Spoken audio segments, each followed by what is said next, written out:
Hello, everyone, and welcome once again to Geeks Not Nerds, the podcast. I'm Captain Logan. And I'm Oliver. And Oliver is finally back with me again to do another commentary podcast on a Superman film. Oliver, what are we subjecting ourselves to today? Everyone's been hassling me, and I'm sure they've been hassling you to do Superman 4, but we're here to face the pain and entertain our audiences.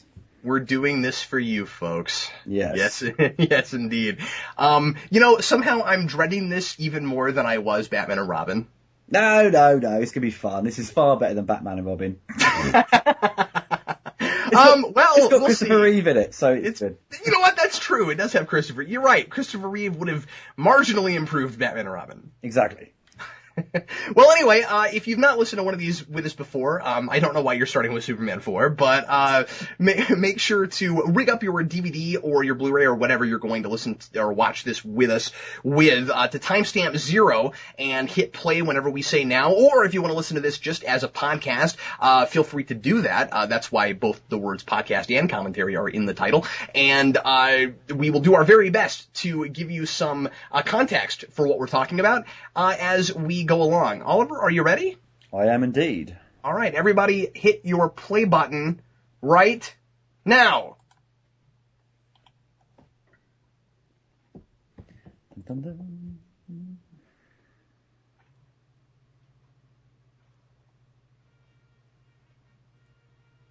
Now the good thing about this film, the Warner Brothers logo starts with the Superman theme. How cool is that? That is cool. By the way, I watched your Redux retrospective. Yes. It was really fantastic. Thank you. And I enjoyed what you had to say about the music in this film, and did not know that. I didn't know all that history. Well, yeah, because they wanted John Williams back, and he was unavailable at the time, and he was a bit too busy. But he did agree to write new themes. He wrote Jeremy's theme, Lacey's, and Nuclear Man's, and he recommended Alexander Courage, who Star Trek fans know as the guy who created the Star Trek theme. That's right. And he did a fantastic job on this film. And it never got released because, well, at the time, because a lot of the music that was on the original album was for the deleted scenes. So they thought, well, there's no point putting the album out because all this music's been deleted from the film. So it actually got released, a couple of years ago, and, it sounds amazing. But these, as you can see here, the titles, obviously, extremely cheap. Yeah. But they actually were designed for pan and scan, because you look at all the titles, like Superman 4 and all the cast and crew's names, it's all very stretched. It's kind of like watching like a DVD in the wrong aspect ratio. Yeah.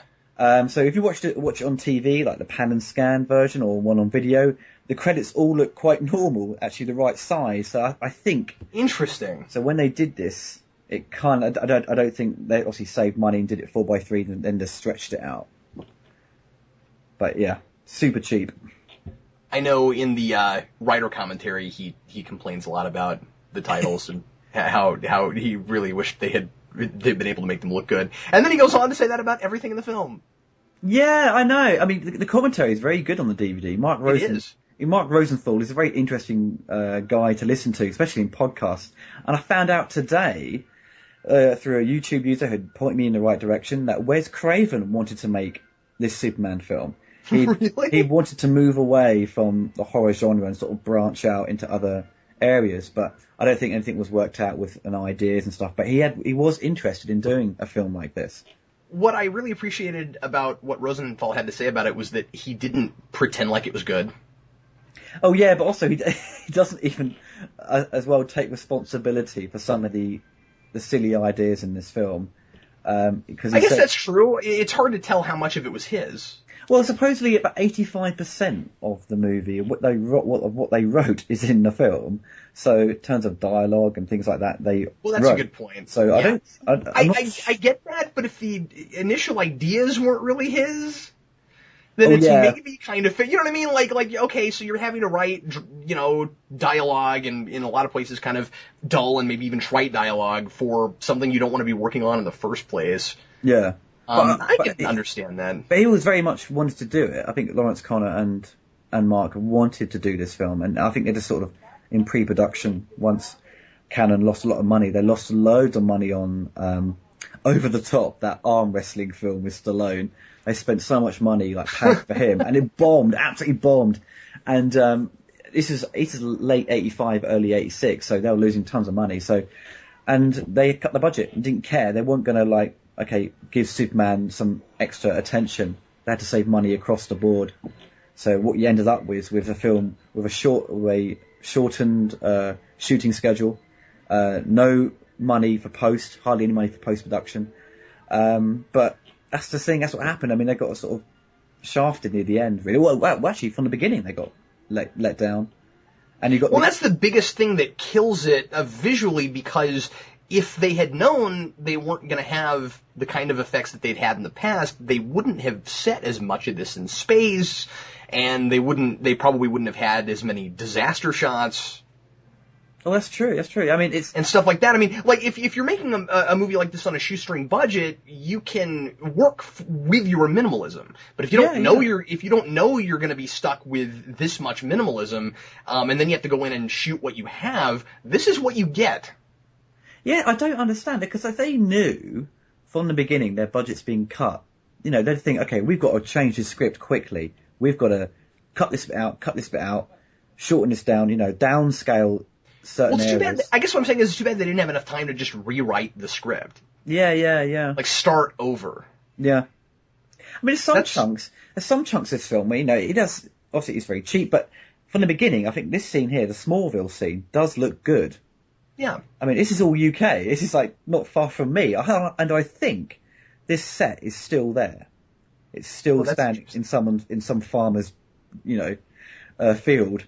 Because they turned up one day and it was all foggy. It looked quite cool. And this, generally does work. And as you say, have you seen the minute where he walks into the barn? There's that nice tracking shot of the camera, which is the only tracking shot in the movie, I think. Yeah, and that's hilarious. In the barn, a movie like this is your one for hour, right? The barn here looks about like it did. I know. The production designer did a good job. All the way down to the way the light is shining through the barn door. Yeah, it's really good. It's really good. I mean, the guy who photographed this worked on Lawrence of Arabia. He's like one of the cameramen. So, in his career, he's done some good stuff, but this, as I'll explain later on, is, not his best work. One of the things you discussed in your Redux review of this was how a lot of the actors looked too old to come back and reprise their performances. Christopher Reeve is not one of those. No, not at all. I mean, I think it's amazing what he looks like here. I mean, granted, he was pretty young when he started, but I mean, he could have played this role another 5 or 6 years, I think. Oh, easily. I mean, if you look at Village of the Damned, not a very good film, but John Carpenter. I mean, had he not had his accident, obviously. Oh, yeah, the John Carpenter one, because that was the same year he had his, maybe a year before he had his accident. He still looked like Superman, it was uncanny. So, I mean, Christopher Reeve, he aged very well. I mean, because in Superman the movie, even though he's only like 24, 25, he looked older than his age, but he sort of retained that look for like 20 years, I think. Well, and he was one of those actors that his face was too iconic looking. Yeah. Definitely. So, I mean, it makes it hard to get other roles and things. It does. But I think because they wanted to get Superman back on track. But I think the film, all it needed was Christopher Reeve. It didn't need Margot Kidder, Mark McClure. It didn't need Jackie Cooper. Yeah, you made the case that maybe they should have recast some of those characters. I'll agree with that. I think so. It would have given a fresh look. But maybe at the time, if they did recast them and these new actors didn't work, you'd be like, oh, I wish it had the other actors back in. And it would have had like a direct-to-video feel. Yeah, possibly, yeah. Possibly, and you don't want that. We're like where we were trying to make it look fresh, but ultimately all we did was make ourselves look even less credible. Yeah. Because a lot of people who see this film and think it's really silly. Well, okay, it is really silly. They'll say, well, the only thing it has going for it is that they got the whole original cast back. Yes. A lot of people say that. It's down to Chris. I mean, he really wanted to. He had so much effort into this film. He wanted to make it work. He got everyone back into place. but given little money to use. And and it's remarkable that you got Gene Hackman back at this point in his career. Oh yeah, definitely. I mean, it's also a shame that a lot of his scenes are cut out. I mean, obviously some of the fans would have seen the deleted scenes now if they've got the DVD or Blu-ray, and some of these deleted scenes are actually quite funny and sort of flesh out the character. But he obviously did it for Chris, I think. I think Chris also persuaded him to do it. We'll talk about this a little bit later when we get toward the scenes that should have been there and aren't there. But the biggest mistake, I think, with taking things out with Lex was that they do this thing where all of a sudden Nuclear Man is the bad guy, and Lex has to kind of, admit that he created something he can't control. They shouldn't have left that out, because that worked okay. That's right, yeah, because in the deleted scene where Nuclear Man wants to create this threat, create like a war, and Lex doesn't know what to do with him. He's out of his hands. He's like, he just tries to get away. He clearly did not learn his lesson with Zod. No, he didn't.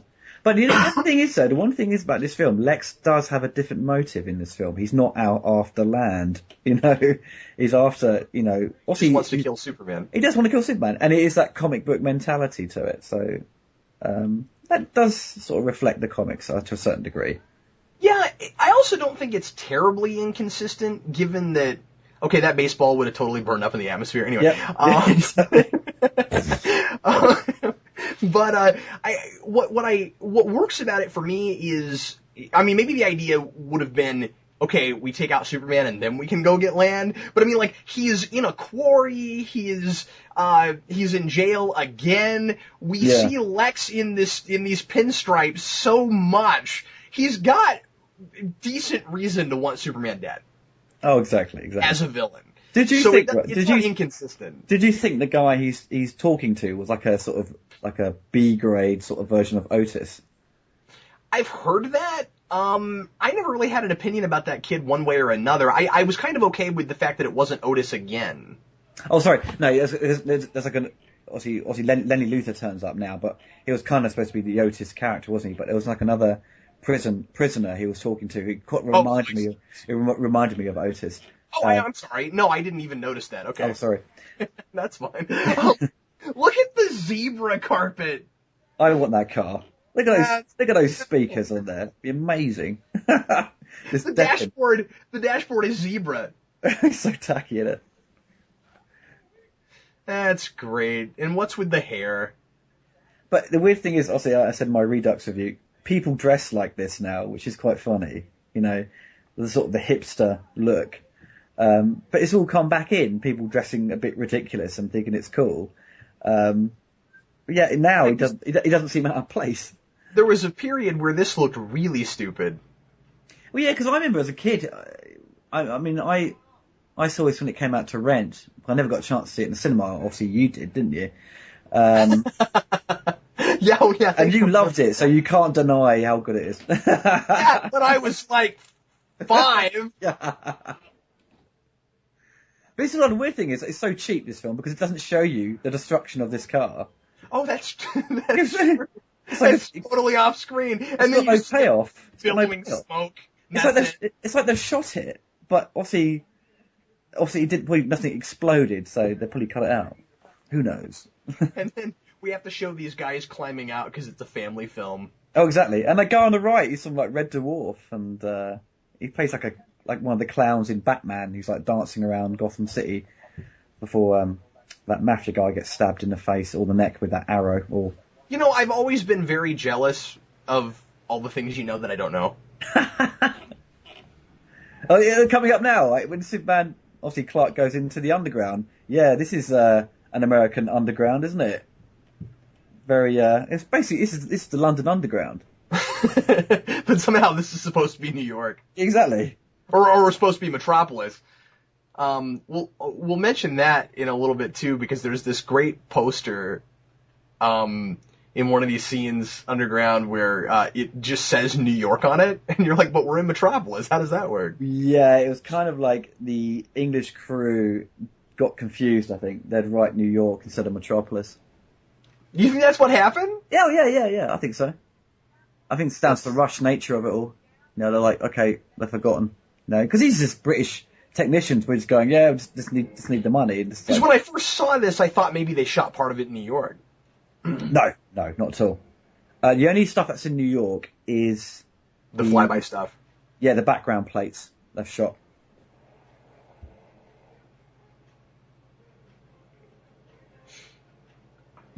Which bit are you up to? Make sure I'm in the sync's okay. I think we're a couple seconds off. Okay, cool. But it's not too bad. But in this film, I do like the transformation of Superman. He actually gets trained. He, changes in a phone box.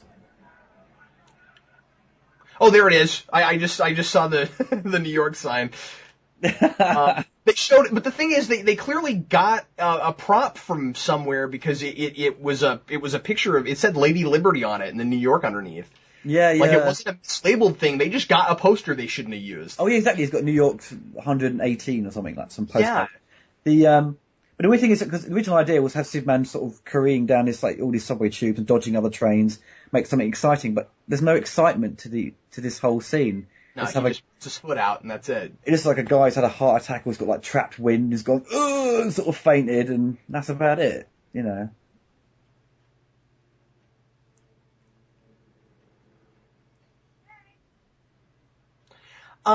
One thing I always appreciated was at least the idea of doing a subplot in the newspaper. Yes, I think so. I mean, this is all shot. This whole studio, the Daily Planet, was shot in Milton Keynes in the UK, and it's now owned by some sort of shopping sort of catalogue company called Argos. But yeah, I mean, they actually did quite a good job of sort of creating this set. I mean, because as you see later on, it sort of expands quite a distance. But the idea of Daily Planet being bought out by another company is an interesting idea. Sure. And as you and I were discussing before we started recording, it's a modern idea. Yeah. There's a lot of themes in this film and ideas they bring in were sort of actually quite modern for the time. They were trying to make some contemporary comments, weren't they, on comments, society. And fair enough if you're gonna go so far as to do a Superman nuclear arms movie. Yeah. Like, you might as well set it all contemporary. Oh, definitely. Because you're immediately dating yourself by doing that. Yeah, that's... I mean, what I'm saying is this was a film for the moment. That's right, yeah, because it's kind of like Rambo 3, where they tried to do something different. They tried to do something modern at the time, but then there's like the war out in the Middle East, and it sort of ended before the film came out, so the film was sort of stupid. The film was sort of pointless to a certain degree. It was outdated before it was released. Yeah, exactly. But as you were saying earlier about being recast, I mean, Jackie Cooper looks kind of maybe it's just his outfit, 'cause he's sort of dressed like your granddad, wearing his cardigans and stuff, and and Mark McClure just looks too old to be Jimmy. You think he would have been promoted by now? Yeah, that's true. He should be a beat reporter. I mean, he's just as tall as Christopher Reeve, And I guess the trouble is, you watch this movie and you're not sure if time has passed or not. Yeah. Because these being comic book movies, with the first three, you always get the notion that just like comic books, the time is kind of stays still, and everybody stays the same age. But then you get to this, and people have aged, and we are doing a movie about the year that it's being put out. So are we actually progressing time or not? I think if I had been them, I would have just allowed time to progress, because it would have covered a multitude of sins. Why not let Jimmy Olsen be a reporter now? Why not just put that in there? Then all of a sudden, we wouldn't even be complaining, oh, he looks too old. Oh, exactly. I don't think audiences at the time or fans would have been too bothered by that. Especially because I don't think anybody would have expected more Superman films after this one, necessarily. Well, if it did work, maybe so. If it worked, there would have been more. The relationship between Clark and Lois is different in this film. She's more like a motherly character to him. And Chris plays Clark a lot different. He's not as bumbling as he was before. He's more confident, in the Daily Planet, isn't he? Yeah, he only becomes a bumbling fool when he's with Lacey.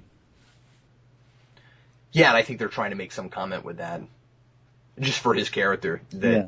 you know, that he's kind of gotten used to the fact that he can't be with Lois, but then here's this other girl Yeah. Oh, they're kind sort of interested in, but then she's got this kind of, this kind of lack of morality, he thinks at first, and again, that's a character arc that pays off with the deleted scenes. Yeah, exactly. I mean, Jeremy's character, you know, with him trying to sort of ask Superman to get rid of nuclear weapons, I mean, his character is sort of forgotten about within, say, 25 minutes into the film. And there's no payoff for him. And it's like you've got, with this theatrical cut, you've got all these characters being introduced and then disappear, you know. One of the deleted scenes shows Superman actually going to the classroom. Yeah, that's and right, yeah. they cut that right there. I know. I have no idea why they even cut that, because Superman says, you know, thank you. I can't, you know, get rid of these nuclear weapons. It's not my decision to make. And which is, you know, a perfect example of what Superman would have said. You know, in the comics, he would have said, it's not my responsibility. It's almost a fundamental importance to leave that in, because you need Superman to be wrestling with this harder than he does. Yeah. And he gets to the same place at the end, but you don't really see how he gets there. You know, by the end, he does kind of make the decision, okay, I guess I shouldn't make these kinds of choices for people, even though I have the power to. But you need to see him wrestling with that harder. Oh, definitely. It's like, obviously we know the budget's been cut, but why would they spend a huge amount of money on a huge Superman statue where, as you can see behind Lex, where he cuts the £1,000 thing? That's a great point. Also, I never understood how that hair works. That always cracks me up. First of all, how did they get it? I mean, is Superman's hair falling out? I mean, like... It's like you can have one bit of hair, that's it. Yeah, I mean, maybe he's able to take his own hair out, I don't know, but, like, if it's holding 1,000-pound weight, isn't the idea that it's kind of indestructible? How does he cut it? Exactly, but even the DVD commentary, Mark Rosenthal says, I don't have an answer for that. So, that's the problem with the screen. Oh, okay, alright, well, you know, they might not have had much of a budget, but that doesn't mean you can't, you know, think things through as a writer. No, exactly. Oh God, I mean, this whole scene here with Lacey Warfield, I mean, she's obviously come across as quite easy, but this poster, she shows Clark this poster, but there's no shot of it. It's like, that's really bad direction. You know, if in a film where if you show someone something like a book or a poster, you'd have a cut of it. At least an insert shot of it. Exactly. There's nothing there. And she's going to invite him on a date, which is the Metro Club, which no one has seen. No one has seen the Metro Club sequence. All you've seen is photos, and it's supposedly very well shot, and but nothing's surfaced. I think that had they left everything in, and of course, you know, we shouldn't pretend like a lot of films don't get a lot of things cut, but I mean, like, obviously, a lot of actual plot gets cut out of this. This is to the degree of Daredevil. I mean, it's like that. Yeah. But what I was going to say is, I think had everything been put back in, Oliver, we probably would remember this film as being too long. Yes, definitely.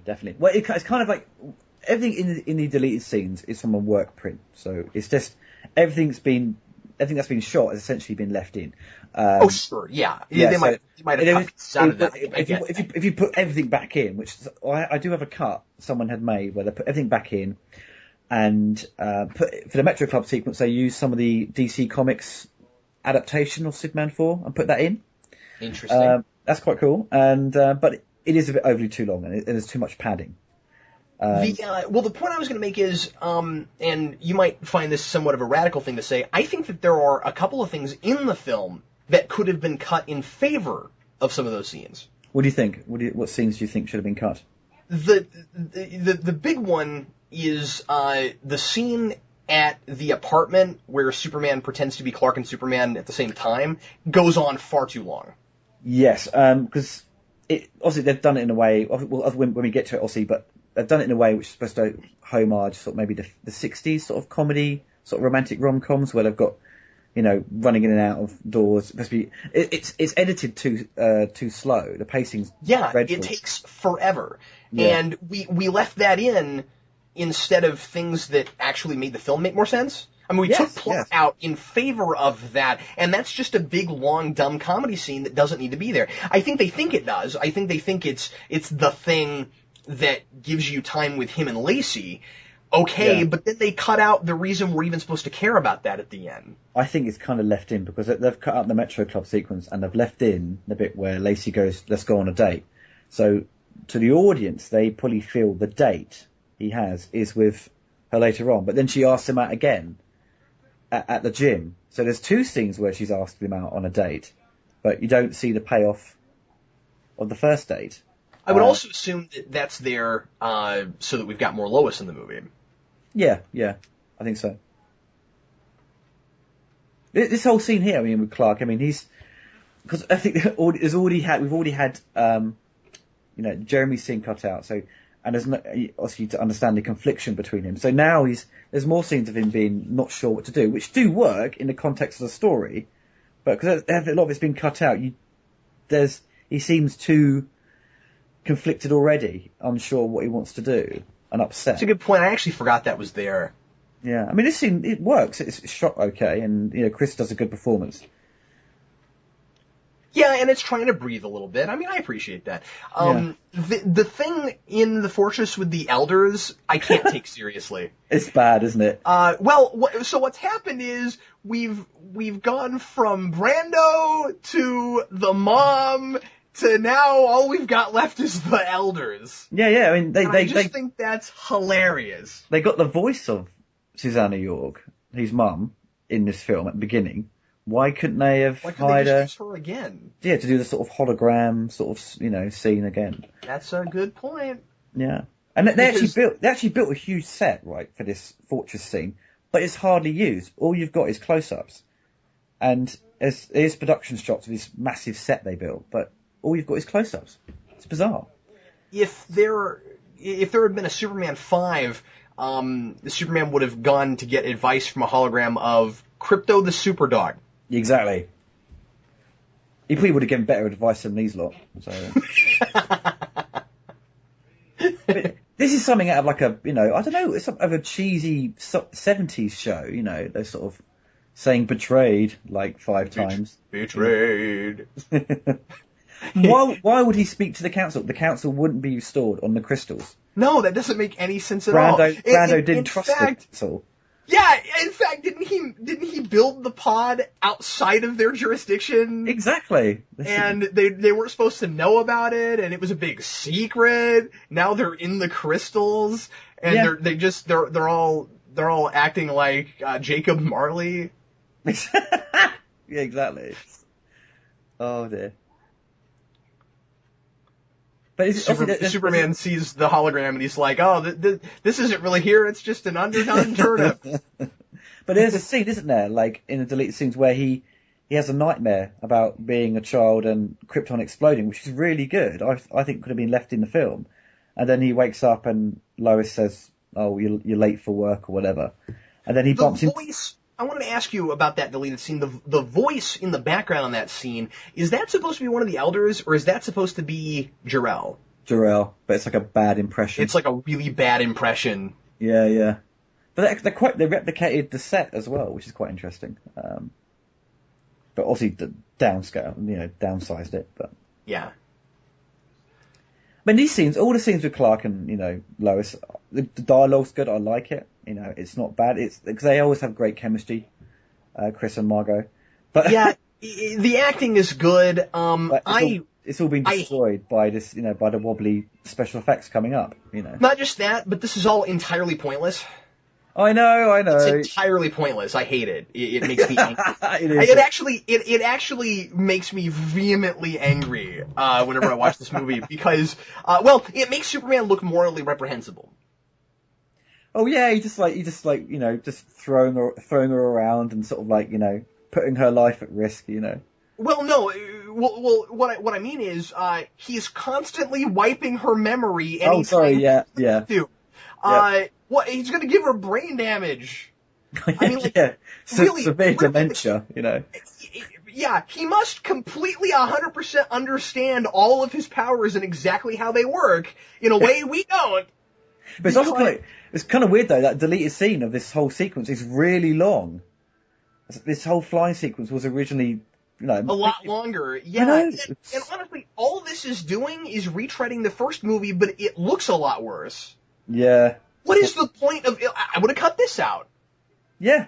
It could have just been him, you know, maybe Lois bumps into Superman later on and he has a conversation with her. Didn't need to have this whole flying sequence. Because then they knew their budget was cut, so why include it? Well, and again, remember, she isn't supposed to know he's Superman. I know, but then she remembers everything now because, you know, knows his name, knows the fortress and all that stuff. Yeah, so he's got the ability to give her selective amnesia and then selectively give her those memories back somehow. Yeah. I don't know how he keeps all that straight. That's amazing. But anyway, I really think that this is the one big thing that just makes him look really morally ambiguous in a movie about something that's already hard to swallow. The notion that Superman would even think about just taking care of all the world's problems for them is already a tough thing to do. Now, it can be done well. You have to end it with, I mean, basically the way this movie ends it. I mean, you have to end it with his character arc is, I realize that I'm taking over and taking too much power if I do that, so I can't do that. But then to put this also on top of that, this is not the place for that. No, not at all. I mean, as I said in my review, that Superman should never get involved in politics. Superman should be doing far more simple things, like, you know, saving people in traditional scenarios, like from a burning house or whatever. Well, the implications are terrifying, and the fact that I mean, I'm going too far when I say this, and I'm aware of that, but I mean, like, because I'm not saying that he has any intentions of malice here, but I mean, like the implications of this are also scary. In a similar way, the idea that, I mean, he's kind of controlling this woman's life without her knowing about it. He has the ability to. He could take that even further than he already is. I would argue he's taken it too far already. You know, that's scary if you actually think about it. The film doesn't want you to. The film's not thinking about it, so it's not really there. It's kind of weird. What also confused me with this film was because of the idea of, you know, he's kissing her again to sort of make her forget, which was Richard Lester's idea from Superman 2. Now, obviously, when they shot Donner's 2, they destroyed the fortress, which turns up in this film. So it's kind of like this film does follow from Lester's 2, Superman 2. Yeah. But to Chris writing this or come up with the idea, he may have thought, shall we have the fortress back in it, or shall I do the kiss technique again? I don't know. It's this is, oh god, the whole Daily Planet. The Daily Planet in this film is Milton Keynes train station. Right, I've been to Milton Keynes. I've been to like comic festivals there. Like it's called Collectomania in the UK. Oh, and cool. I met Brandon Routh there, and he was a nice guy. You know, when I shook his hand, said hello to him, and told him Superman 4 was made here, and he was like, "Oh my god," you know. And but yeah, that was a really good Brandon Routh impression. But yeah, I mean, a lot of the locations of Milton Keynes are in this film, and it's so bizarre, you know. But the Superman fans, when they see the train station, they're like, "Oh my god, it's like Daily Planet." But people who live there, just like, and there's a lot of people I know who lived in Milton Keynes didn't know Superman 4 was made there. So to a lot of people living there, it wasn't common knowledge, which is quite strange. I mean, and the UN doesn't look at all like the UN, does it? No, and this building seems a little small. I think this was like when they used to play snooker. In the 80s, yeah. I think the whole building's been demolished now, I think. Actually, now that I'm looking, I don't know. Maybe it's not small. Maybe it's just the way it was shot. Yeah. It's, okay, a lot of people criticise this sort of speech he gives. But I always quite like the speech. I think because down to Disney's performance and the music works really well.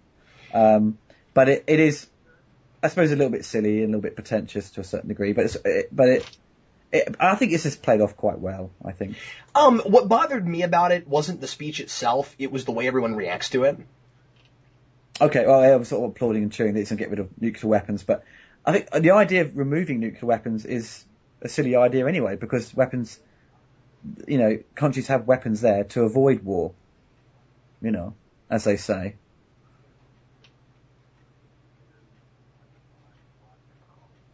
Well, I guess the idea is if nobody has the technology, then no one has the ability to cause these problems. But the technology isn't just in what was built, it's also in people's minds. Mm. So what's stopping someone from just building another one? Oh, exactly, yeah. And things like, the basic... But what bothers me is everyone's applauding and nobody's thinking of the implications of we're letting this one superpowered person make this big choice for us. No one voted for this. No one asked for it. He just said, I'm going to do this because everyone agrees this is what needs to be done. And in the real world, everyone would not agree that's what needs to be done. And a lot of people would want to, be able to solve their own problems on their own terms. And at the very least, they would want this decision to be made in a democratic fashion. That's right. Yeah. And, so that's what bugs me about it. It's not anything like realistic. And, I get that this is a heightened universe, blah, blah, blah, but yeah, it tries to be realistic, but it's executed in a way which is really stupid. Yeah, we're dealing with a real problem here. And, it's also, kind of preachy and heavy-handed. I mean, Christopher Reeve I've seen interviews, made a big deal out of the importance of the message of this. And all the message really is we shouldn't have nuclear weapons, okay? Yeah, it's not like we have... Yeah, I know. I think he knew he screwed up, but all the interviews are basically done because he has to do it, like press junkets, But bless him, he put on a straight face and went, yeah, I believe in this message. But yeah, it was a ridiculous idea. I mean, I don't know what Chris thought. Maybe Chris at the time, his ego was a bit too big, and he didn't want to. He thought he could do no wrong when it came to Superman. Because at the end of the day, Chris could during that point in his career, he could do Superman, get all the money, get the praise, or get the popularity there, then go do something else he wants to do, and then come back in a few years and do a Superman film.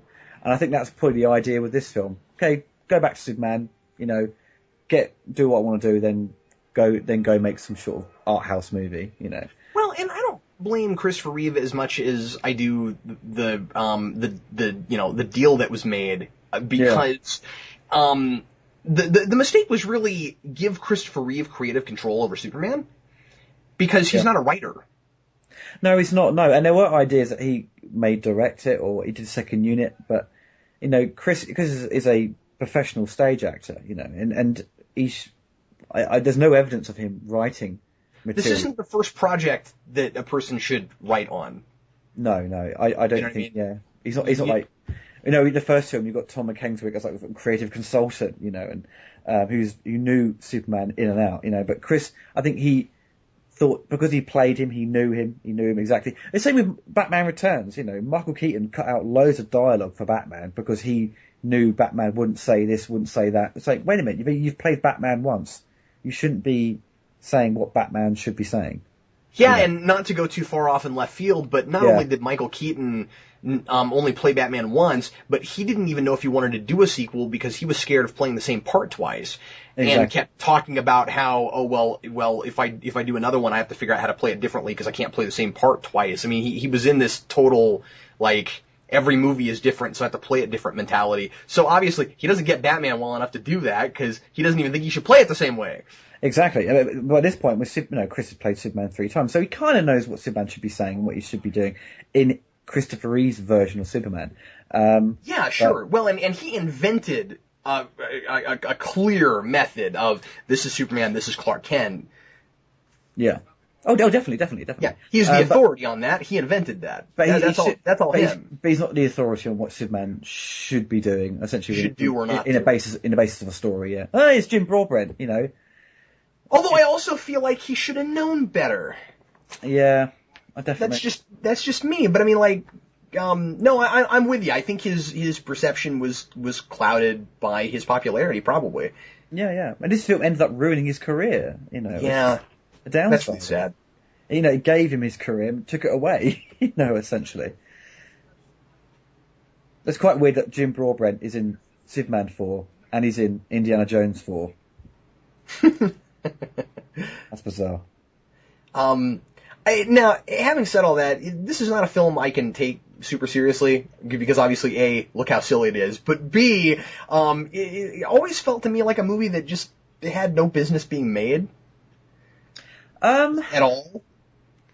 Well, I suppose at the time, I mean, obviously, because me and you were both like, you know, little kids when it came out, but I suppose if you were a teenager, would you have wanted to see another Superman film? I think a lot of people did. And I think the idea, because it was over 4 years since the last one, the prospect of a new Superman film and Christopher Reeve returning was probably an exciting time.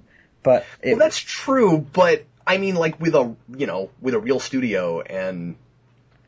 Well, yeah. I mean, I think the public wouldn't have known that Canon was in such a mess, or like, but people in the know should have been a bit wary of this film, you know.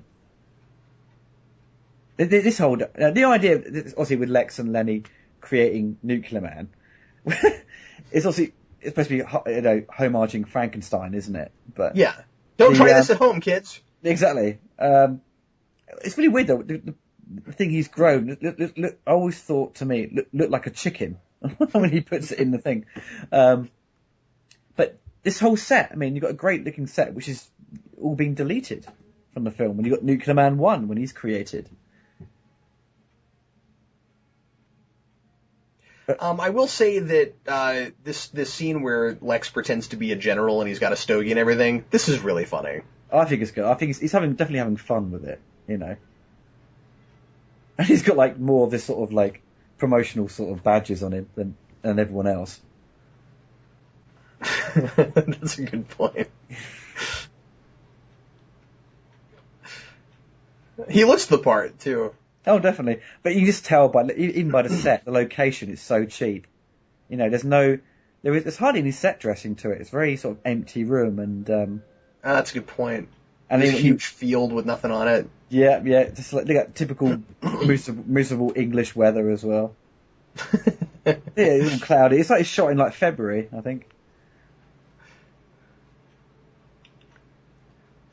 Oliver, there are certain movies I really, really like talking about with you because they're shot in the UK, so you know where everything is. And well, I think about Superman 4 especially, to like a lot of like you know British like Superman fans, hold a sort of special place in their heart because it's all made in England. You can see in the background it's all England. It's so it makes it funny and as well. So it's because later on you see even more of like England. And Elstree Studios as well, you see in the background. How cheap they are. Hasn't Gene Hackman actually legitimately played military men? Oh. In films? What was that film with Denzel Washington? Was it Crimson Tide? Yeah, I know what you're talking about. No, I'm sure he has. He's played a few roles. But as a kid, you know, you always tell by the harnesses with Superman, you can see that he's got this big black... The wire, his cape's attached to his waist a lot of the time. Yeah, Crimson Tide. You're totally right. Yay! That is one. And he throws a missile into the sun, but the sun looks tiny. The missile looks huge. It's weird. Yeah, that's a good point. But do you think the animation of Nuclear Man growing looks good? Yeah, that looks good. I think it is cool. I always quite enjoyed that. And I mean, the music as well. The music kicks in. It's quite creepy to a certain degree. Then you've got like He-Man with a cape. Well, when I was that's hilarious. When I was a kid, you know, I never thought about it like that, but you're right. Especially look at the mullet. When I was a kid, the fingernails left an impression on me. That always kind of creeped me out. Yeah. The fingernails growing. The animation on the sort of the lightning on his fingers and stuff. It's all. It looks okay, and I like that he leaves like a fire stream behind him while he's going to Earth. That looks cool. Because if you watch like Big Trouble in Little China with the lightning god, exactly the similar lightning effect. You know, it's not bad at all. It all looks pretty good. But these sort of scenes here with with Clark's obviously working out with Lacey. These sort of light-hearted comedy moments do work, and they're not. I think most people probably found him entertaining, but not bad in a way. I guess it's a little bit hard to tell why he acts so bumbling here, but not as much at the newspaper. Yeah, it's strange, isn't it? I think because she's sort of new and you have to sort of keep up the character, I suppose, to try and make sure that she doesn't notice he's Superman, maybe. I love that bit where he's working out. He's copying the sort of LED thing in the background. Yeah.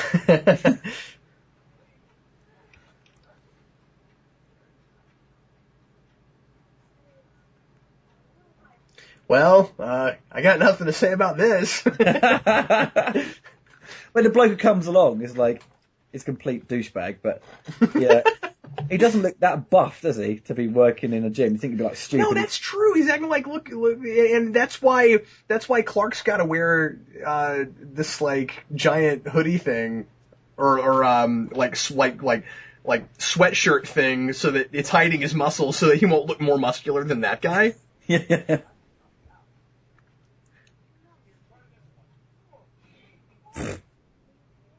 No, it's a good payoff though when he picks up the weight and just throws that at him. Like no pain, no gain. He's like, I like that. Yeah, that's kind of funny. Not that one, the other one. When I was a kid, there were certain scenes in this movie that ran together for other films because they felt better than this movie. If that makes sense. So they felt so there were certain scenes that I thought were in other Superman movies instead of this one. Oh right, okay. I suppose so. But I had that with some things. The thing with this film, it kind of doesn't feel like the other Superman films, obviously because it's cheap, but in terms of its look as well, how it's photographed, it's very, there's no sort of pastel design to its look. Oh no, you're absolutely right. I didn't pick up on that when I was 6, but yeah. Yeah, or that sort of soft filtered look. It's very clean slate. What NES game is he playing? I think I'm a couple seconds ahead of you. There's he's playing the, what was that? Well, no, we had the little robot that came with the NES, and it lifts up the weights and stuff. Oh, is that what that was? Yeah, that's what he's playing. Yeah. Wow, that's crazy that's what they put in there. Yeah, he's playing a NES, whatever. Why has he got this sort of like this woman dressed as like Marie Antoinette or something? I don't know, and the golden seat cushions. I know, mad. I do like some of the architectural design to some of the patterns in the background, how the walls are designed, and why is there a giraffe? This whole set is just hilarious. But I like that it's so different from what he had in the first one, and now he's actually he's actually above ground now. Yeah. He's sort of got like a sort of twisted sort of Art Deco design. Sort of. I did think, I want to give credit where it's due. There are some kind of clever things in this. I like Nuclear Man lighting up his cigar. I think that's cool. Yeah, definitely, yeah. Some of these scenes are actually quite nicely shot. We got the sort of the backlighting behind Nuclear Man. Yeah, that's cool. Yeah, it does look pretty good. The problem with the film is it's very inconsistent with its lighting because it's shot so quickly. And but also if you watch it, everything's very centered. Like how they framed everything, like the actor standing exactly in the center of the frame. There isn't like, when you're using a wide-angle lens, cinema scope, you'd make use of it, and you'd either have something in the background or foreground to sort of create a good composition. The compositions are very bland in this film. I love when he spins him. He thinks he's breakdancing. I know it's another one of the things that dates the film, but the film seems, story-wise at least, to want to be dated, so whatever. But I really always liked the idea of Gene Hackman voicing Nuclear Man. I kind of like that. Okay, for years, no one knew Nuclear Man was voiced by Gene Hackman. You know what's weird about that, though? They comment on it in the movie. Exactly. And I always got that. He says you have my voice, and then you listen to it. Oh, that is his voice. Okay. But no one has it wasn't actually confirmed till a couple of years ago. I think when actually Mark Pillow, the actor playing Nuclear Man, confirmed it. Really? Yeah, because I always made that assumption. Because he had to sync it on set, you see. So but it's pretty obviously synced too. Oh yeah, but they'd play it literally on set, like press play, and he'd go, where's the woman, whatever, and like trying to time it would be a bit of a nightmare. I think you just do it in post, but yeah. Mark Pillow was at the Superman celebration a couple of years ago. Yeah, I saw someone had filmed it. He's a very nice guy. It's a shame he got sort of messed over with this film. But he was, I think, unaware of many of the problems on the film. Yeah, kept out of the know. Well, and he was only in certain sequences. I mean, he probably did. I don't know this for sure. He probably did all of his scenes in a matter of a couple days. Wouldn't you? He would have. Well, he would have been there for like maybe over a month, maybe on the production, like sort of. Yeah. But a lot of the time, he would have been a majority of his scenes doing blue screen work. But okay, this scene with Lacey and Lois, the double date. Now, this is a scene where you can see how bad the photography is, right? Because the actors cast their shadows on everything. Now, it's supposed to be set during the day, right? You've got scenes where all the lights are on in the house, right, to create extra lighting. But because this whole film was shot on a set, you see moments where their shadows are all over the walls. And it's in terms of filmmaking, that's really bad. If your actors are casting their shadows everywhere, it just shows sloppy lighting. But once you notice it, it will bug you. So anyone listening to this, once they notice it, it will really annoy them. Because it annoys me. Because it annoys me now. Once someone pointed out to me who's like a filmmaker. Yeah, I don't think I would have noticed that on my own. But that makes a lot of sense. I also wonder if the lighting has anything to do with how washed out Lois's face looks in this film. Well, the weird thing is, like, Margot Kidder did her own makeup on this film. She didn't have someone do it. Well, they shouldn't have let her do that. Exactly. Because it looks terrible. And all her outfits are terrible. You've got this horrible green set with this pink outfit. That's a good point, yeah. I'm nauseous just looking at it. She's so tacky. It's like really tacky clothing. It's like really like, I don't know, like trailer trash. Now that you mention how bad the shots are composited, now that's all I can look at, man. Like, I'm like, yeah, why is Superman right in the middle of the frame? Ah, okay, so now it's everything's centered. So it's like made for TV. Like Superman's talking to Lacey and Lois, and like everything's all centered. It's so bland. So it is a direct to DVD video or direct to video movie. It feels like it. It feels like it. No, we've got Lacey staying at the door. Our shadows cast everywhere. It's all over the door. It's weird. Mushroom sauce. yeah. But it's parts here where I think Mark Rosenthal said, like, you got no coverage of Reeves' face, like, of him, as Lois talks to him. You only get to see him when he turns around and looks at camera. It's weird how there's no insert shots of bits of dialogue or reaction shots, What kind of background did this director have? Well, Sidney J. Furie he did the Ipcress File, which I think won an Oscar, I think. Might be wrong. But he did a lot of like thrillers, crime thrillers. He did the Ipcress File was with Michael Caine. He had a lot of success in the late 60s and early 70s. So he has some credibility. But he was way out of his depth in this film. He had I don't think, any concept of comic book movies. I think he sort of walked into canon off another production. I said, "Oh, do you want to make Superman?" He was like, "Yeah, okay." And he blames this film for ruining his career. Now, everyone who worked on this film said Mr. Fury had no confidence on set. The effects artist, Clive Mantle got deleted, had no confidence in him. So I don't think Reeve and the director got on either. And I think that's why Reeve took on quite a lot of second unit stuff just to get stuff done. But Sidney J. Furie, after Superman 4, did those Iron Eagle films. And he's done a lot of films out throughout the 90s, so his career wasn't really ruined. I think, because he's still got work. But I think everyone sort of blamed him for this film, but he does have to shoulder responsibility, because if the budget's going to be cut, and the director didn't really argue with the producers or didn't fight for more money, then, well, it's going to fail, isn't it? And you've got to take responsibility for the film's failure. Well, and you got to work harder to make it look good if you don't have the money behind you. I mean, at the very least, budget doesn't really affect shot composition. I know. Right? We also know, like you and I could take a little flip Mino camera and we could composite a shot correctly. Oh, exactly. In widescreen and HD, we could composite a shot correctly. Yeah. They could say, you've got a day to shoot this scene. You've got to get it done in a limited number of shots. Okay, you think, okay, fine. I'm going to do this angle. Just set up a few nice shots, make it look good. But he's just gone for the most basic, shots you can imagine. Just to get it in frame. It's like reading a book on how to make a movie. Just the basics. Well, this is like reading a book on how not to make a movie. By the way, we passed it a little while back, but I wanted to ask you this because it always bugged me. How does Superman heat up a turkey through the wall? I know. And he's in the same room as the turkey, right? He'd set the door on fire, wouldn't he? Yeah, I mean, even if you could go through the glass, and I'm not sure you could do that without being noticed, but maybe. Yep. But also, he makes a doorbell ring though as well. Yeah, how does he do that?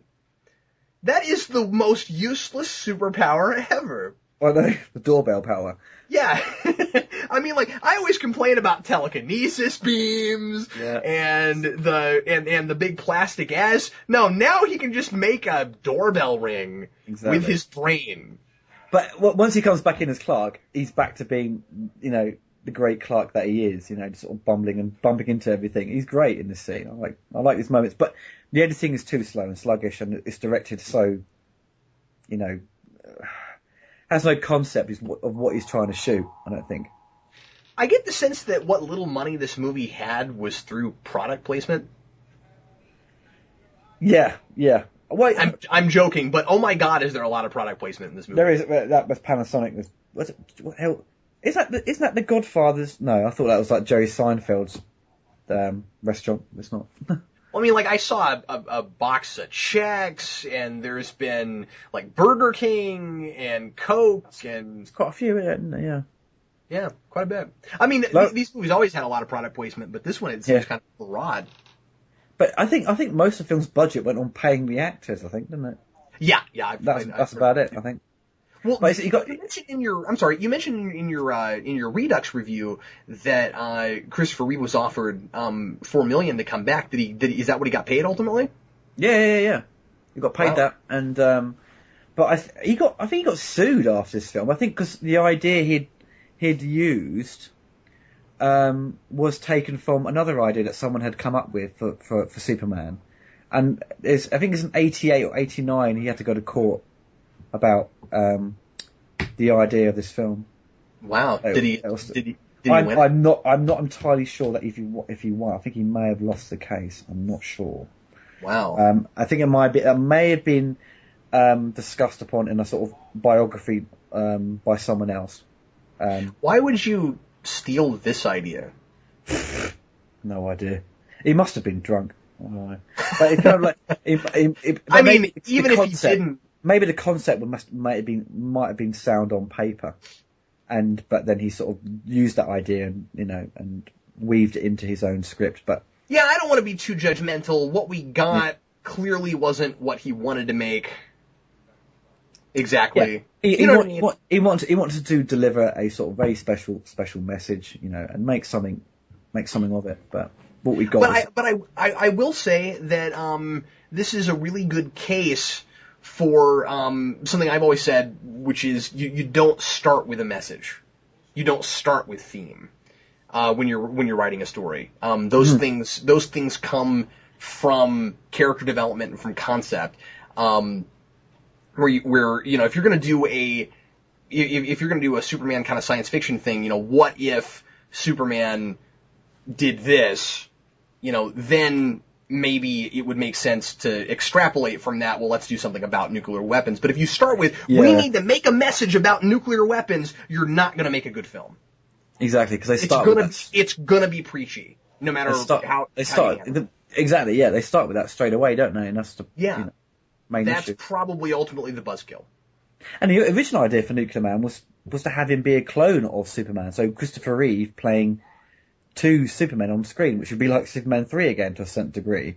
But it would have been interesting to see, because Christopher Reeve did have quite a good range for his acting abilities, and it would have been interesting for him to be like this sort of bizarro version of Superman. Well, and he's so good at angry.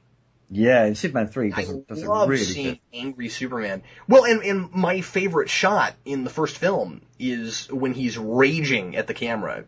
Yeah, when Lois dies, yeah. Yeah, it's Yeah. just great. The footprints is kind of a cool touch. I think that's quite a cool little special effect. So I was looking at those deleted scenes, and they had. And this is something we should talk about a little bit because I think a lot of people probably don't know about the prototype Nuclear Man. That there's a Yeah. Nuclear Man before Nuclear Man that's kind of played for comedy, and he reminded me a lot of Bizarro. Yes, he does, doesn't he? Because he's very sort of a clumsy, sort of stupid character, but with loads of strength, you know. And he can't fly as well as Superman, but he sort of hovers, doesn't he, and sort of makes a fool of himself. But yeah, I mean, it's an interesting idea, but sort of I don't think it translated well to film, did it? It didn't, but there were things I liked about the notion anyway. I like that he goes out and Superman. I like the idea that Superman gets kind of befuddled before he finally knows what's going on. He's got to fight this random superpowered guy. He doesn't know where the heck he came from, and then later on, Lex will finally reveal himself, and so it seems like part of a master plan when really it was just a prototype. Yeah. You know, it was more involved, and it could have worked better than it did, and I those were scenes I can totally understand why they got cut. Yeah. No, they obviously the deleted scenes are that ones that are viewable. All have a terrible temp track, sort of like a weird circusy music. It's awful. Sure. But it is so badly shot. It's you know. No. I know that they wouldn't have been put back in the movie the way they were. I'm just saying that, like, scenes were, unfinished or not, I'm just saying that, like, those were the ones I could see why they took out. Most of those scenes I think the movie needed. Sorry. Most of them. Repairing the Great Wall with his I'm sorry, what? So we got Superman repairing the Great Wall of China with his sort of blue vision thing. I don't know how he did that. How dare I talk through that? That's hilarious. Yeah, well, again, we got our, telekinesis vision. Back again. And then now Nuclear Man freezes Superman into one big giant breath mint. Yeah, that's not what that should look like, but all right. Nuclear Man goes into a volcano. I mean, this is so absurd that we're really trying to do the biggest action scenes that have ever been done in these movies on this budget. I know. If you really think about it, this is all larger than anything they've ever done. It's pretty larger than most superhero films even attempt to do. You don't see like volcanoes, Great Wall of China blowing up, a tornado scene which got deleted, but you got attempts of nuclear war, which also got deleted later on. But all these crazy ideas, huge ideas, but on a budget of like £1, you know. A pound. And what's really annoying too is that the tornado scene actually looked a little bit better than these. It did actually, didn't it? Yeah. There's some good, nice miniature. See, the thing about this film, obviously people, hate it for its effects, but the miniature work still does look pretty good. The paintings in the background, or the volcano, things like that, they're all done very well. But yeah, optical shots are very difficult to get right. I mean, you could do the same method over and again, and you'll get different results for using optical effects. So they probably had like 1 or 2 goes at doing the blue screen stuff for each shot. So if you don't get it right, it's tough. You can't do it again. You've got to put it in a can, print it. I think that's what's happened, because 90% of the opticals are all faded. Superman, all the yellows and whites and that's what I was going to say. All the big problem with those is the coloration. It doesn't look like he's really there. Yeah, exactly. Yeah, I mean, if they actually color correct it, it will probably look a bit better, but it will still look quite flat. But the wire work in the film, all the takeoffs and landings Chris does, all looks pretty good. He looks good when he flies off and stuff. It's so silly. He corked the whole volcano with a massive mountain. Oh, it's so ridiculous. He could have used cold fusion, like in Star Trek Into Darkness. Yeah. Right. Not essentially cold. Cold fusion. I love that bit there where they're standing on like a black platform when they're fighting. It's quite funny. In space. They're standing in space. I appreciate the attempt at least giving Superman kind of a worthy adversary to fight. That's something that people always complain these movies didn't have enough of, with Superman having the kind of powers he has. We got it with Zod, and that was about it. Yeah, exactly. You got, for a kid, right? Because you enjoyed it as a kid, so did I. When you're a kid, you're not really aware of how bad it looks. You're just enjoying it for what's happening on screen. So you've got Superman doing stuff. You've got Superman, flying around the world, doing his action-packed things on a very sort of downscaled, cheap execution. But as a kid, you're unaware of that. And I think a lot of kids love this film because it is action-packed. If for a kid, it entertains the kid. So the film does what it does on the in the box. It's Superman 4. It'll entertain children. But when you hit like 8 years old or 12 years old, you'll be like, okay, this film is a bit poo. Well, and another thing that is annoying is I love big, crazy, over-the-top stuff in films that warrant it. Like, this whole thing where he picks up the Statue of Liberty, it's absurd. And I could totally love it in a movie that wasn't asking me to take it seriously. And this film wants to make this big statement about nuclear weapons and stuff, and so what it comes off as is this really cheap attempt at entertaining me, so that I won't notice that it's being preachy. So it's like okay, well, we're going to give you this big message, but then we're also going to give you a whole lot of fun, so you won't mind the big message. And they don't jive. It's not a whole piece. The whole thing just falls apart. Oh yeah, I think you think when they've written it, they've gone, okay, we are supposed to be making a Superman movie here. We're supposed to be entertaining children, essentially, and they're sort of thrown these bits in. Maybe I'm not sure. It's the but it's quite sad actually as a kid. When I always, he got scratched. You see like the sort of the blood on his neck. And that was creepy when I was a kid. And he sort of kicks him off, and his cape comes off, doesn't it? And then he sort of implies that he's dead. Oh, I think Nuclear Man's costume would be less silly if it didn't have a giant sideways in. Yeah, I know. And it's got a sun on his chest. It's a bit weird. The cape floating out next to the statue is kind of a nice touch, I guess. I think so. Yeah, I think that's quite cool.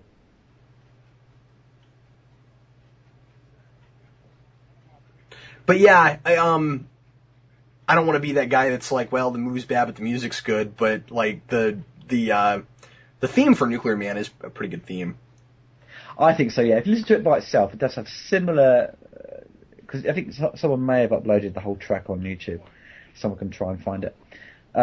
There's moments of like Gremlins in there. It does sound a bit like Jerry Goldsmith, like the later part of the theme. So definitely worth checking out. I think it's a very good theme. It's sort of quite menacing in a way, and it's John Williams wrote it, so. Someone actually reviewed this film because Man of Steel's coming out, and someone else reviewed Superman 4, another popular YouTuber. But he said the music was rubbish in this film. He said it sounded cheap and cheesy, and I was like, "What? How?"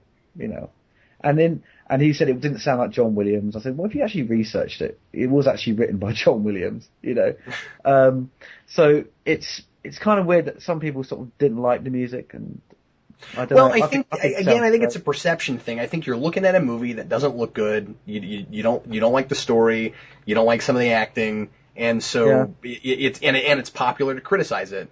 So you got to take a jab at everything, and it makes even the things that actually did work and were done by the right people pale in comparison. I mean, like I never really thought that much about the music in this film until you mentioned that on your video, and then I was like, oh, it actually is pretty good. I just never thought about that part of it because the whole movie doesn't really work, Oh yeah, that's the thing.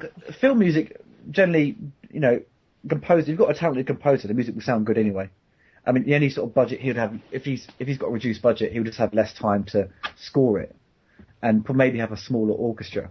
But if he's a talented composer, the music will always sound good, and that's where you got like some really naff sequels like RoboCop 3 or something like that. The music sounds great. The film's a turd, but the music sounds great. And also you can't say, it'd be silly to say, oh, I love this film because the music's good, but the film's rubbish. I mean, there's always elements that you can take away from a bad film and say, okay, I like that bit. with Superman 4, I think most Superman fans, who I sort of, the hardcore fans, sort of love this film because of the music and Christopher Reeve's performance, and that's the only thing they could take away from it and enjoy. But the rest of it just stinks, you know. And I, as a Superman fan, can admit that. I wouldn't be blind and say, oh, I love this film, regardless of how bad it is. We have to love it because Christopher Reeve's in it. Yeah. But these whole scenes here with Lois and Clark, I think is really good, and because she does subtly know, I think she knows he's Superman. And wasn't there some sort of idea? I think the screenwriter said that he had some complaints, some people saying that why Superman's become ill was like a stab at AIDS at the time. Well, that's a stretch. Yeah, I know. And he said that was not the case at all. I think some people sort of read a bit too much into it, I think. But it's really interesting that people said that, because it's the kind of film that will make you start looking for things like that, because it is making big grandiose statements about other big hot button issues. That's true. You've got things about the media, you've got nuclear weapons, and you've got with Clark arguing with the guy about selling the farm to build a shopping mall, and that was happening at the time, you know. And I think that's going a bit too far with the AIDS thing. Course, I would have never thought of that. I would have never thought of that. But at the same time, I almost can't begrudge people for looking for things. Yeah. And when someone does mention it, like we've done now, I think the listeners will probably think, "Oh yeah, that could work." But obviously, you know, that could be like a maybe sort of highlighting or sort of, you know, referencing that. But no, it's not there. That's not the case. So when she hands him the cape at the end, clearly she knows he's Superman. Blatantly. She'd be like, get this cape. Pretty blatant about that. So I'm thinking, Clark, maybe that ought to be the last time you wipe her mind. He's gone, oh yeah, okay, right. Well, that money! I want that money. And buy some dollars. Or maybe, I don't know. See, the whole scene earlier on, that was cut, was, you know, with Lex making all this money, and there's no signs of them doing any business, you know, which is weird. Why cut that, you know? Yeah, I'm just baffled by the things they cut versus what they kept in. I know, it doesn't make sense at all. It's okay. What I think's happened is, because Warner Brothers cut theirs down to 89 minutes, right? Everywhere in Europe got 92 minutes. So for me, growing up, the tornado sequence and the Russian missile scene were intact and completed. Now on the DVD and Blu-ray, those scenes are incomplete. They're not finished. Now I don't understand why Warner Brothers released the 89-minute version, which they could clearly release the 3-minute version, which is longer but incomplete form. That still baffles me. But what's happened is they've cut it down to 90 minutes roughly, because 90 minutes is like the shortest time you can generally release a movie at and get away with it. You can squeeze in more showings, more viewings. You don't have to print as many reels, and that's it. Get people in and out as quickly as possible, and that's what they've done with this film. That's why it's 90 minutes long. Because at the end of the day, they don't care, you know, trying to tell you an amazing story, because they wouldn't have trimmed so much. 90 minutes, they can get you in and out as quickly as possible, and squeeze in enough showings. So maybe they were worried that people were going to walk out of the theater anyway. Probably. I'm surprised. Say, you know, I'm sure many people did. I think, yeah, it cost 17 million and made about 15 in the US, so it lost money for Warner Brothers. But I'm sure it probably made a little bit extra worldwide to make the worldwide total maybe equal or slightly over.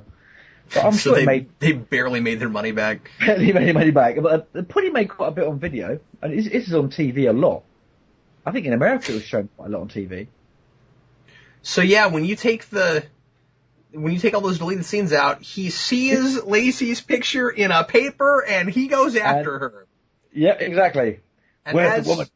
ridiculous. And then how does Superman know who she's talking about? Exactly, yeah. Even when I was a kid, I was like, how the hell does Superman know who he's talking about? You'll never find her. Give it up, you'll find her. Well, and then it's like, oh, okay, so she's only in this movie, so that he'll have some random woman to go after. I mean, like, this is not the first attractive woman he's seen in the film, right? Like, Exactly. why does he even want her precisely? It implies, it looks at a newspaper and goes, oh, I fancy her, and just goes and Yeah, that's it. tries to steal her. That's it. That And where does he want to go? sense. And at the end, where does he want to go at the end? Does he want to go to the sun with her? Yeah, what is he wanting to do exactly? He's got like a bachelor pad on the sun, yeah. Don't worry, it's quite warm there, but you'll be right. Get a nice tan. Well, and then in the deleted scenes, he's like, I want you beside me. And I'm like, to do what exactly? Yeah, you gonna hold my hand or something? Is that it? Yeah. How long is that going to last before you burn her up? Like, this just gets absurd. And then he knocks over a SWAT truck. Oh And yeah, he spins it around on its I know, top. it's mental. It's crazy ideas. And he melts that rocket launcher and it's like, This is it's so like stupid. and the bloke, when he spins it, he flies out going, whoa! And then you have this guy with a who looks like he's out into the 30s, who's got like this top hat and a suitcase. And he looks like he's floating around like he's in Mary Poppins. It's so silly because like you can, when the guys all get thrown up into the air, you can see like the L Street backlot studio.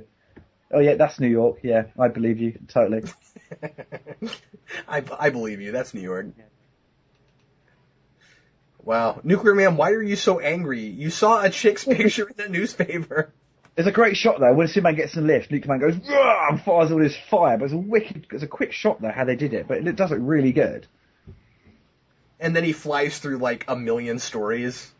Yeah. But if you watch though, the body they've used it, the head seems to have come off.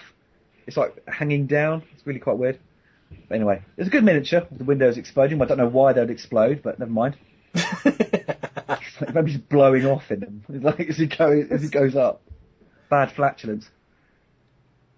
He's so gullible. Why would he go into the lift?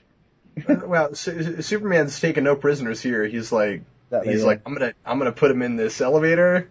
Yeah. Then I'm gonna fly him into space. That'll work. Exactly. But He saw this chick's picture in a paper. I gotta get rid of this guy. Yeah. But he's supposed to put him on the dark side of the moon, right? Okay, it's always dark there. So then the sun... It's so silly, isn't he, Superman? He's not using his brains for once. Yeah, Superman, you need to take a class in science. Yeah. We just like bury him in the moon. You won't be able to get out. Oh yeah, why did you do that? Well, maybe he's afraid that he would suffocate and die, and Superman doesn't want to kill people. Yeah.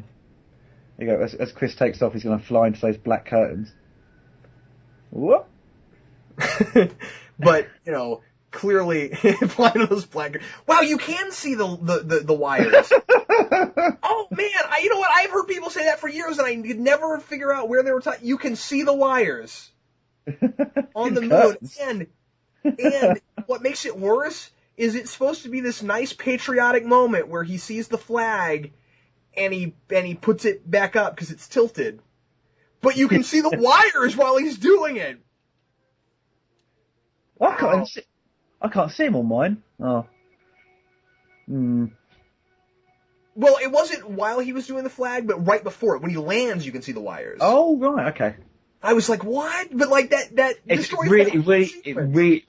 If your pictures like you got the brightness quite high up or the contrast is quite low, you'll be able to see the wires quite easily. See, Yeah. this whole scene is shot by is directed by Christopher Reeve. But it's kind of, but it's obviously they're trying to have this idea of fighting on the moon. So obviously there's no gravity, so there's like you got this very moving in slow motion. Yeah, but it doesn't really work, does it? No. It just makes the whole fight seem just like extremely slow and sluggish. And Chris, bless him, he doesn't do fights in films. It should be staged by a second unit guy or a guy who can do choreography. Well, and he's not a director anyway. Yeah, I know. So then, to try to do an action scene, it's just like trying to plot this. I mean, like, this is not the first movie somebody should try writing, and it's certainly not the first movie somebody should try directing scenes of. Yeah.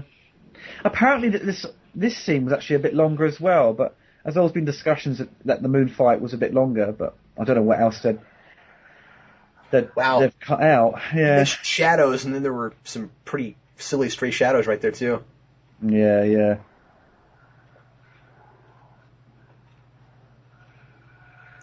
Boy, he's sure angry about something. When he throws Chris off into the air, and that's quite a cool shot how they've framed it, but and then Chris comes flying back in and sort of, headbutts him.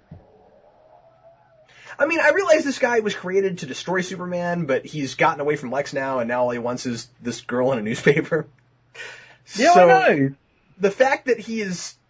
It's like a really, angry kid going through puberty. It's like, we have to assume that he's going through all of this just so that Superman won't be around when he goes and tries to steal that girl. Which is confirmed by the deleted scenes, but at least they're... Weird thing is, isn't it? Because in the context of the movie, when he smashes through into Daily Planet, that scene actually occurs a lot earlier in the film, doesn't it? Yeah. That's because he steals Lacey first, then Superman takes her. Then he turns out and goes, "Where's the woman?" And it's obviously all that context. So wait, is he just... I forget how this goes. Does he just show up and find her with no explanation as to how he knows where she is after he went through all that, asking Superman where she is? Yep. Oh, alright. Oh yeah. Why didn't you just do that in the first place?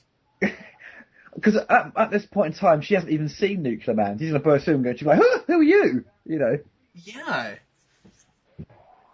Oh, you could go steal any random woman you wanted to. Well, I'm on about that, but it's funny. So. Can't help it. Yeah, he has to put the flag back up, doesn't he? It's quite funny. And then he's gonna move the moon. Oh god, yeah. That would screw up everything, wouldn't it? All the tidal waves, everything would be screwed up for years. Yeah, that'd be the end of that. We're complaining that Superman wants to change the course of human history by taking out all the nuclear missiles and everything, but he's moving the moon. But some people argue the fact that this wasn't Lacey breathing in space wasn't actually in the script, and it was sort of cobbled together at the last minute. But I don't think that's the case. I think they actually shot it like this, and I don't think they thought too much about the science of the film. No, clearly not. No. But given all of the, the way he puts the wall back together in the volcano and everything. Oh, exactly. And also at the end, in the deleted scenes, he takes Jeremy into space, and Jeremy is not in a spacesuit, but in the comic, he is in a spacesuit. Really? He's in adaptation. Did they put Lacey in a spacesuit? No, I don't think so. Nuclear Man was just a really nice guy. He was like, I don't think it actually occurs in space. I don't think it occurs in space actually in the comic book. I'm not entirely sure. I need to read it again. Yeah, I should look at that. I've got that. Okay. This is funny. He puts Nuclear Man into that sort of nuclear bin, and then all the power goes. Oh, the lights come on, or your lights get brighter. You're like, it's got really bright in here all of a sudden. That's a good point. Yeah. Oh man, this whole thing and the pacing is so whacked out the way they've taken everything out. Yeah, right? Yeah. There's no emotional connection to the film. There's no. Not just that, but the film moves at a slower pace, and then it just ends. Well, yeah, you've got big chunks of slow bits, and then suddenly you've got things moving along too quickly, and with no payoff to what's they're set up previously. Veteran movie watchers in the slow parts are used to certain things in a film indicating that this movie is going to continue for a while. Now we're in the third act. Well, this movie's third act is like 10 minutes long.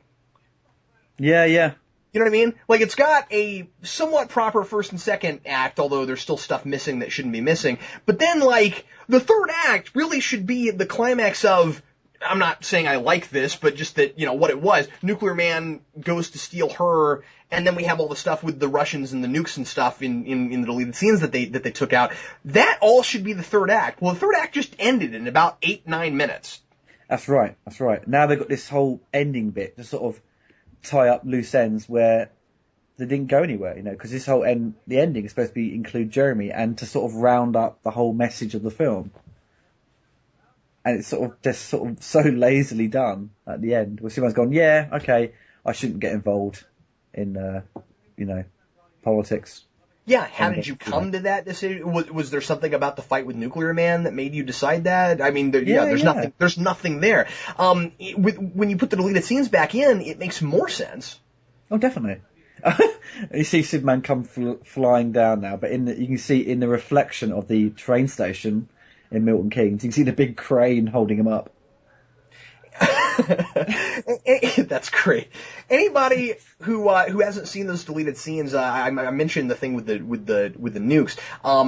They had it to where Nuclear Man, where Superman's fight with Nuclear Man almost makes the Russians take action and fire their nukes directly because of this confrontation, and they cut that out. Well, that would be the thing that would lead Superman to decide not to do all this. Yeah, definitely the payoff, because Nuclear Man essentially in the storyboards in the screenplay, Nuclear Man supposedly could change shape and stuff. He turns into like a rocket. Oh, that's interesting. That sort of changes creates the sort of tension between Russia and America, thinking, oh, we got to go to war. Yeah, and it also gives a lot of weight to that line Lex has where he says, nobody wants a war, I just want to prolong the possibility of war. Yeah. Exactly. And his creation of Nuclear Man actually does that, but not in the way that he wanted it to. Yeah.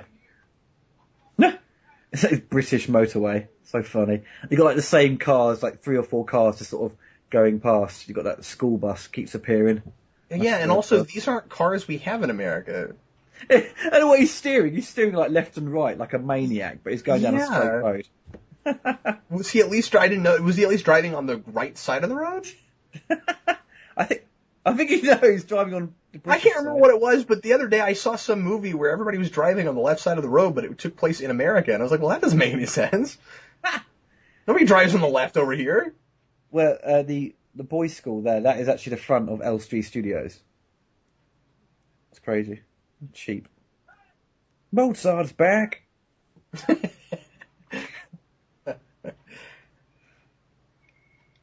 It's when they land, it's like they can't stop themselves from sort of running when they land. I hate that Superman says that. How did you beat him? High school physics. Yeah, pushing the moon. They taught that. Let's pretend like we have real science in this movie. And this is coming from someone that doesn't understand anything about science. I made a total huge stupid mistake about something I said about the moon when I reviewed this movie, and everybody called me on it. But I know that. Wait a minute. You're supposed to be a Star Trek fan. You're supposed to be a Star Trek fan. You're supposed to know your science. That's not fair.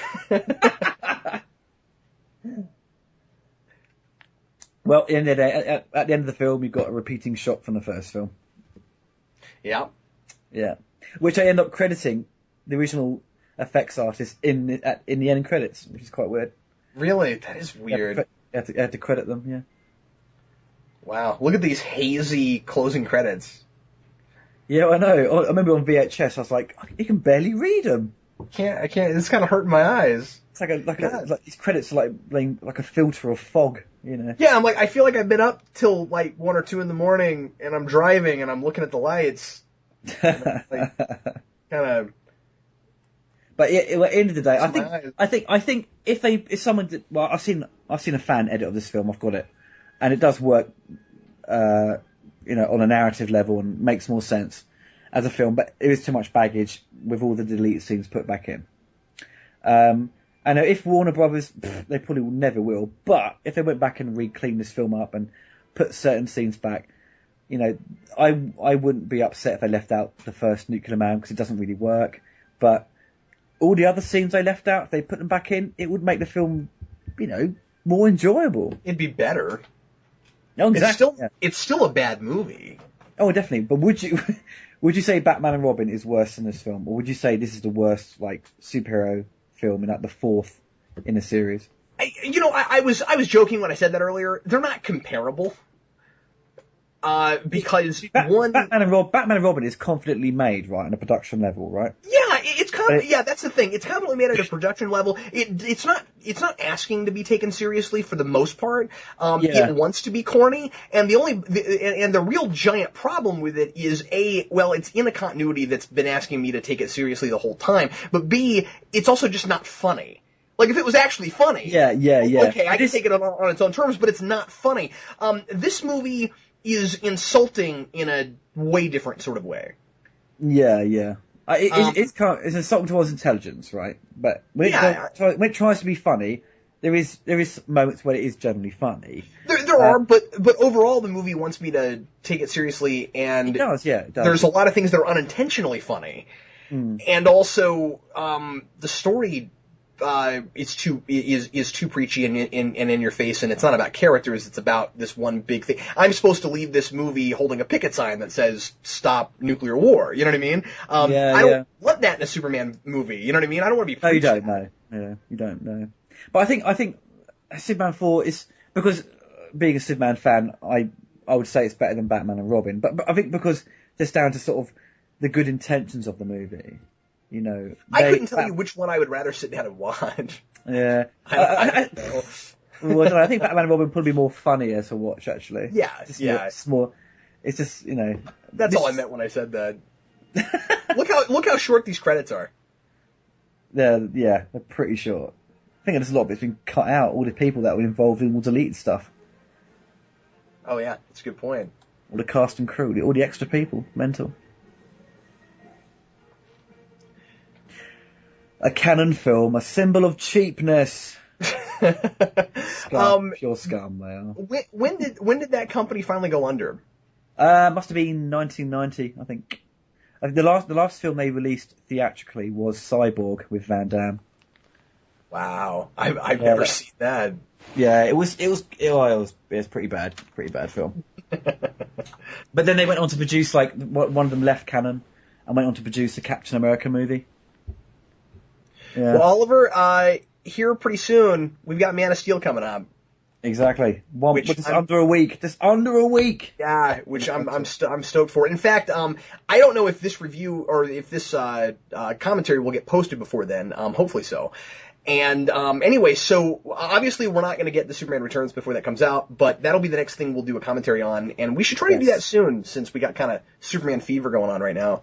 Oh, definitely, yeah. Get Superman Returns done, then hopefully return back to do the Richard Donner cut of Superman 2, which we need to cover. Yes. And if we're feeling that desperate, we'll do Supergirl the movie. Oh. If people demand it, then we'll do it. Yeah. if they PayPal us $100 each, we'll do it. You shouldn't have said, because people give me money. People are gonna be like, no, I demand it. Well, everybody, thanks as always for listening to Geeks Not Nerds, the podcast. Sure hope you enjoyed it. I'm Captain Logan. I'm Oliver. We'll see you next time.